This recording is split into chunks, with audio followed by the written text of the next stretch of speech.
Salut tout le monde, c'est MrBboy45, j'espère que vous allez bien. Pour ma part ça va très bien et on se retrouve aujourd'hui non pas pour un unboxing mais pour les premiers pas de Sophie sur la PS Vita. Car oui, elle vient de rentrer du travail, moi j'ai eu le temps de la déchirer un petit peu toute la journée, de télécharger 2-3 trucs. Quand Sophie, elle, ne l'a pas encore utilisé, donc je faisais le caméraman et Sophie était aux commandes de la PS Vita, vous voyez ses petites mains. Pourquoi pas d'unboxing? Parce que vous avez déjà vu en voir, vous avez déjà dû en voir des millions et c'est pas vraiment intéressant au bout d'un moment. Non, là j'ai préféré vous montrer voilà un petit peu l'écran tactile, l'utilisation de l'écran tactile et aussi un petit peu les menus. Donc je commente en after bien évidemment. J'ai eu du mal un petit peu à tenir la caméra mais c'est normal, j'étais en suspens. Et vous allez voir que pour moi, je vais vous sortir mes premiers ressentis. L'écran tactile est aussi fluide et performant que celui du dernier iPhone. J'en mettrai ma main à couper. Honnêtement, j'étais tout simplement sur le cul quand j'ai vu le tactile. J'y croyais pas vraiment au début. Et là, on a lancé un petit jeu de bienvenue qui est déjà inclus dans la PS Vita et gratuit bien évidemment, où ça nous permet d'un petit peu d'essayer toutes les fonctionnalités justement de cette Vita. C'est assez sympa. On peut même y gagner des trophées. Alors comme ça. Tout le monde en a pour son compte. Et là, la règle est simple, vous devez appuyer sur les chiffres en partant de leur croissance, c'est-à-dire 1, 2, 3, 4, 5, sauf qu'il y a des petites complications, il faut être le plus rapide possible. Et par exemple, quand il y a 2, 3, et ben vous devez avec 2 doigts appuyer sur les 2, 3 en même temps. Il faut savoir que l'écran tactile est multi-touch, c'est-à-dire qu'il peut y avoir jusqu'à 8 points de pression en même temps, donc c'est pas mal. Sachant qu'on a que 10 doigts, je ne vois pas mettre 8 doigts sur le truc, mais enfin bon, il peut aller jusqu'à 8, c'est vraiment énorme. Et sinon, niveau fluidité, ça suit clairement le truc. Pour quitter une application, rien de plus simple, vous appuyez sur le bouton PS en bas à gauche, comme Sophie vient de le faire, vous fermez la page, et ça quitte le jeu ou l'application, donc c'est super fluide et super rapide. Au niveau du menu, c'est par petites bulles, il y a plusieurs pages, donc vous pouvez monter ou descendre la page. Là, vous avez vu qu'il y a plein d'applications classiques, hein, vidéo, etc.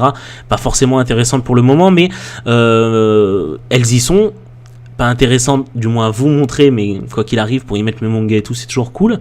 Là on a lancé l'application PSN Ami. Donc rien de plus simple, grâce à cette application vous pouvez non seulement envoyer des messages à vos amis sur le PSN de votre PlayStation 3, mais en plus savoir à quoi ils jouent. Si vous avez un jeu différent, vous ne pourrez bien entendu pas le rejoindre, mais vous pourrez consulter vos messages, en envoyer, faire des salons de chat, enfin bon, quelque chose de bien sympa. J'ai vraiment hâte de voir ce que donne la fonctionnalité du microphone de la PS Vita avec le temps et sur les jeux en ligne. Sinon il y a le PlayStation Store, malheureusement nous n'avons pas réussi, entre parenthèses, à le démarrer, c'est-à-dire qu'on était assez loin de la Wi-Fi, donc ça a mis pas mal de temps. Alors on a préféré abandonner, lâcher un peu l'affaire. Cependant, le PlayStation Store est déjà bien fourni, que ce soit en jeu PS Vita, jeu PSP ou autre. Il y a aussi de très très bonnes offres. J'ai d'ailleurs acheté MotorStorm RC à 5,99 € me semble-t-il. Donc mes premiers ressentis sur cette PS Vita, c'est un écran qui cartonne mais vraiment pas mal, et les deux joysticks sont assez agréables. Les boutons petits, ça dérange certains, moi ça me gêne pas du tout, au contraire je les trouve très bien. Jusqu'ici ça a l'air d'être vraiment du solide, du bon matos. Vous voyez que j'ai téléchargé des démos d'Uncharted, Dynasty Warrior, il y a même Twitter, Facebook et autres qui ont été adaptés sur PS Vita. Il faut savoir que quand vous lancez un jeu, vous avez une première page qui s'ouvre, vous devez appuyer sur démarrer, ou alors vous pouvez bien évidemment cliquer à côté pour aller sur les pages internet, web, etc.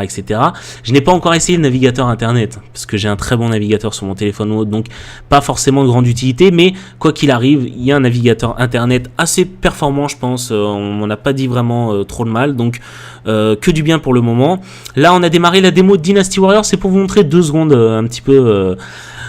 pas les graphismes, parce que bon, vous n'allez pas voir grand chose, hein. On filme un écran après tout avec un téléphone, donc la qualité du téléphone est très bonne. Malheureusement, filmer un écran avec, c'est pas évident, c'est pas le bon matos pour ça, mais quoi qu'il arrive, Dynasty Warrior est pour moi l'un des jeux indispensables si vous devez acheter un premier jeu sur PS Vita, parce que non seulement c'est du pourrinage comme on les aime, vous tuez des ennemis par 100, 200, mais en plus c'est là que vous pouvez vous apercevoir un petit peu de la puissance entre parenthèses de la PS Vita, c'est que vous ne voyez pas forcément les ennemis apparaître à 1 mètre de vous. Donc ça montre quand même que la PS Vita on a dans le ventre, et c'est très bien. Donc voilà, j'espère que ce petit tour vous a plu. Si vous voulez d'autres vidéos dessus, n'hésitez pas, j'essaierai peut-être de trouver une autre caméra en attendant. Je vous dis à la prochaine, tchou tchou.